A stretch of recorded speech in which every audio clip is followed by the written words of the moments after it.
COPD chronic obstructive pulmonary disease वह स्थिति होती है लंग्स की जो एल्वियोलाई में सूजन, इन्फेक्शन या डिस्ट्रक्शन से स्मोकिंग के कारण मुख्यतया उत्पन्न होती है।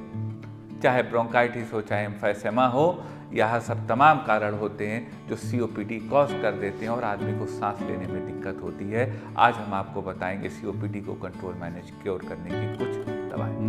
मैं जब तक हूँ या जब नहीं हूँ पर हमेशा आपके साथ हूँ, कभी भी कहीं भी। मैंने होम्योपैथी से आज तक जो भी ज्ञान अर्जन किया है वह समाज के अंतिम पंक्ति में खड़े अंतिम व्यक्ति तक सरल सुलभ समाधान के रूप में पहुँचे, यह मेरा दृढ़ निश्चय है। मैं इस कार्य को सफल स्वरूप देने में लगा हूँ। समाज के उत्थान के इस कार्य में मैं आपकी भी सक्रिय सहभागिता की अपेक्षा करता हूँ।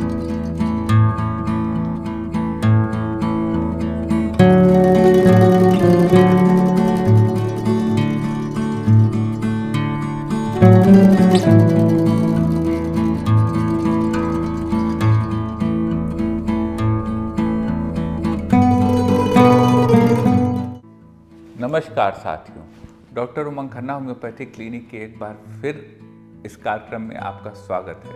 साथियों, आज हम बात करेंगे COPD के विषय में, क्रॉनिक ऑब्स्ट्रक्टिव पल्मोनरी डिजीज के विषय में। क्रॉनिक ऑब्स्ट्रक्टिव पल्मोनरी डिजीज एक क्रॉनिक कंडीशन हार्ट लंग्स की होती है जो कि ट्रीटेबल तो है लेकिन पेशेंट को परेशान कर देती है। आज हम आपको बताएंगे COPD को मैनेज, कंट्रोल, क्योर करने की कुछ संभावित होम्योपैथिक दवाएं।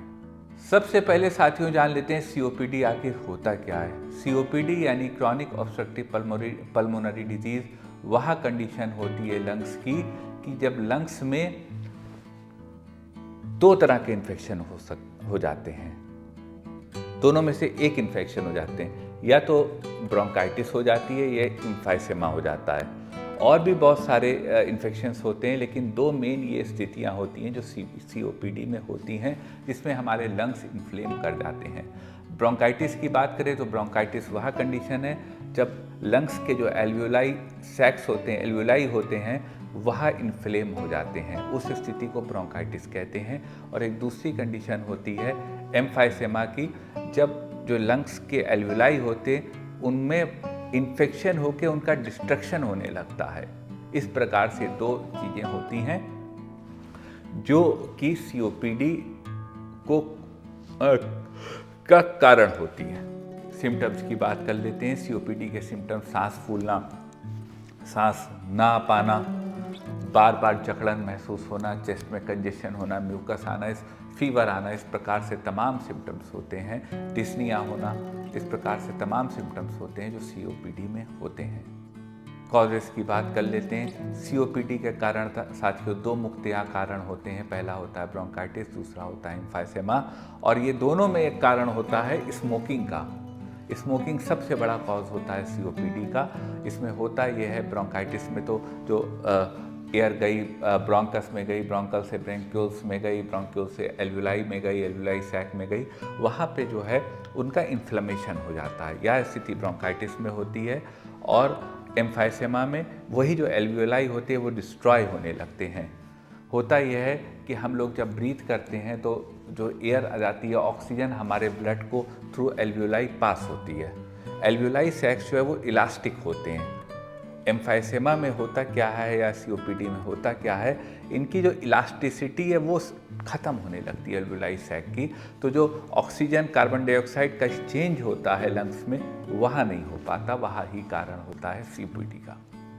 लेकिन साथियों, समस्या है तो समाधान है। हम आपको बताएंगे COPD को कंट्रोल, मैनेज, क्योर करने की कुछ संभावित होम्योपैथिक दवाएं साथियों कारगर हैं, लेकिन कोई भी दवा बिना कुशल चिकित्सक से पूछे मत लीजिएगा। चलते हैं साथियों सफ़र पे, आपको बताते हैं COPD को कंट्रोल, मैनेज, क्योर करने की कुछ संभावित होम्योपैथिक दवाएं।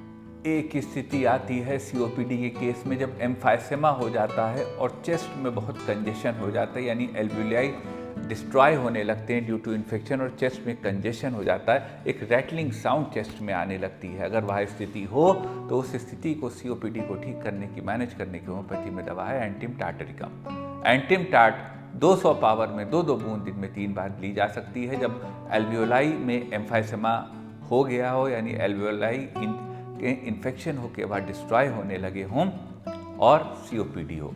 यह दवा उस स्थिति में लाभ देगी। एक स्थिति आती है साथियों, पेशेंट को सांस लेने में दिक्कत हो रही हो, COPD हो और चलने से उनकी तकलीफें बढ़ती हों और उनको सूखी खांसी आ रही हो, तेज खांसी कफ आ रहा हो। अगर यह स्थिति हो तो इस स्थिति को ठीक करने की होम्योपैथी में दवा है Bryonia Elba. Bryonia Elba 30 power में 2 बूंद दिन में 3 बार ली जा सकती है यदि COPD हो, डिस्निया हो, मोशन करने से या चलने से सांस ज़्यादा फूलती हो, गहरी सांस न आती हो और सांस लेते समय कफ होता हो, गला थोड़ी थोड़ी देर पे सूखता हो, यह स्थितियाँ हों तो ब्राइनिया ऐसी स्थिति में COPD में ड्रग ऑफ चॉइस हो सकती है। एक स्थिति आती है साथियों, सांस गहरी ना आ रही हो, ऑक्सीजन सैचुरेशन ब्लड में कम हो गया हो और COPD हो और वॉइस में होर्सनेस हो। अगर यह सिम्टम हो तो COPD के इस केस में होम्योपैथी में दवा हो सकती है कोका एरेथ्राइजोलोन। कोका एरेथ्राइजोलोन 30 पावर में 2 बूंद दिन में 3 बार ली जा सकती है।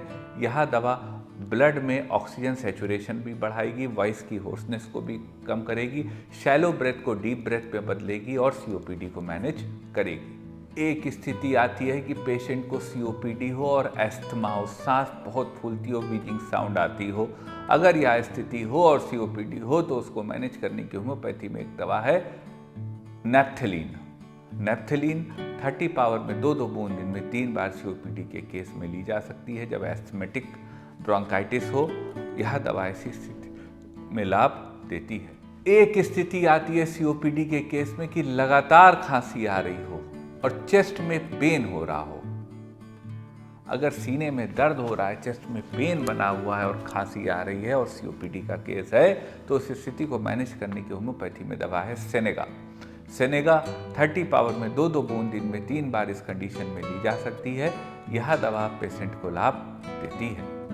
एक स्थिति आती है पेशेंट को COPD का केस हो और चेस्ट में एक कॉन्स्ट्रिक्शन महसूस हो रहा हो, एक कसाव महसूस हो रहा हो, सिकुड़न महसूस हो रही हो और सांस लेने में दिक्कत हो।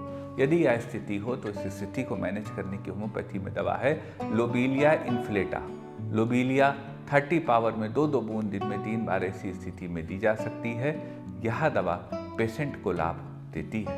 एक स्थिति आती है साथियों, बहुत ज़्यादा म्यूकस का डिस्चार्ज हो रहा हो, एम्फाइसेमा का इन्फेक्शन हो गया हो या ब्रोंकाइटिस हो COPD के केस में और बहुत ज़्यादा म्यूकस निकल रही हो। अगर यह स्थिति हो तो इस स्थिति को मैनेज करने की होम्योपैथी में दवा है और दवा का नाम है Antim arsenicum. Antim hours 30 power में 2 बूंद दिन में 3 बार ली जा सकती है।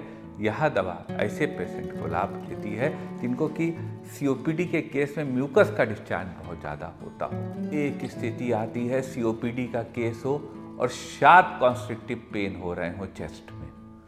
अगर यह स्थिति हो तो इस स्थिति को मैनेज करने की होम्योपैथी में दवा है स्ट्राइक्टिनम। स्ट्राइक्टिनम 30 पावर में 2 बूंद दिन में 3 बार ली जा सकती है। यह दवा जो ये एक्यूट कॉन्स्ट्रिक्टिव पेन होते हैं चेस्ट में, उस स्थिति में लाभ देती है। एक स्थिति आती है साथियों, COPD का केस हो, एम्फाइसेमा का केस हो और एक कदम चलने पे भी सांस फूलती हो। अगर यह स्थिति हो तो इस स्थिति को मैनेज करने की होम्योपैथी में दवा है ammonium carbonicum. Ammonium carb 30 power में 2 बूंद दिन में 3 बार दी जा सकती है COPD के केस में जब एम्फाइसेमा हो, सांस फूलती हो और छींके यानी स्नीजिंग आती हो या नोज से ब्लड आता हो, एपिटैक्सिस होती हो। इन सब स्थितियों में अमोनियम कार्ब COPD के केस में ड्रग ऑफ द चॉइस है। एक स्थिति आती है कि COPD का केस हो और काफ़ी ज़्यादा बलगम का डिस्चार्ज हो रहा हो, कफ हो रहा हो, कफ में एक्सपेक्टरेशन बहुत आ रहा हो। यदि यह स्थिति हो तो इस स्थिति में COPD को मैनेज करने की होम्योपैथी में दवा है कार्बोवेजिटेबलिस। कार्बोवेज 30 पावर में 2 बूंद दिन में 3 बार इस स्थिति में ली जा सकती है। यह दवा पेशेंट्स को लाभ देती है। एक स्थिति साथियों आती है COPD का केस हो और साथ में हार्ट में पैल्पिटेशन बहुत होता हो, सीने में जकड़न हो, ब्रोंकाइटिस हो गया हो, एम्फाइसेमा हो गया हो और दिल की धड़कन बहुत बढ़ गई हो, अगर यह स्थिति हो तो इस स्थिति को मैनेज करने की होम्योपैथी में दवा है डिजिटेलिस। डिजिटेलिस 30 पावर में 2-2 बूंद दिन में 3 बार ली जा सकती है। यह दवा ऐसे पेशेंट्स को लाभ देगी। यह साथियों को दवाएं थी सीओपीडी की, सीओपीडी को कंट्रोल मैनेज करने की।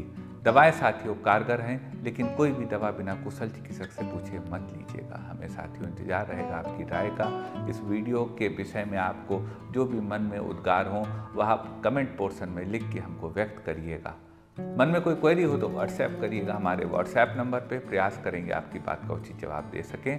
निवेदन करेंगे साथियों, यदि वीडियो अच्छा लगा हो तो वीडियो को लाइक करिएगा, शेयर करिएगा, चैनल को सब्सक्राइब करिएगा और बेल आइकन क्लिक करके सबसे पहले सबसे नया वीडियो ही प्राप्त करते रहिएगा। आपका साथियों इतनी देर हमारे साथ रहने के लिए बहुत बहुत धन्यवाद।